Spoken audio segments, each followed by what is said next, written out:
how to remove app lock if you forget your password. Hello everyone, welcome back to our channel. Today I'm going to show you how to remove your app lock password on an iPhone if you have forgotten it. Don't worry, you can do this without losing any data and without needing a PC or laptop. So let's get started. First, in order to remove your app lock password, you need to go to your settings. Once in settings, you need to scroll down and tap on screen time. Here, you need to go and tap on content and privacy restrictions and make sure that you have disabled the content and privacy restrictions. You can effectively remove the app lock functionality after you have done that.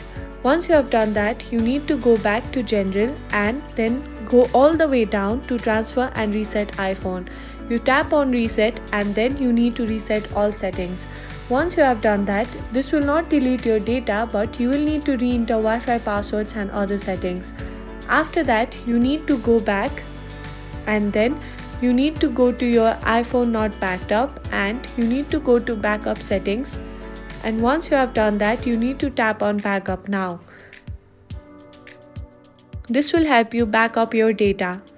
And if that still does not work, you need to try removing the app lock app, and that might help you solve your problem. You've successfully removed your app lock password without losing any data. Remember, always keep your passwords in a safe place to avoid this situation in the future. If you found this video helpful, please give it a thumbs up and subscribe to our channel for more tech tips and tricks. I'll see you in the next video.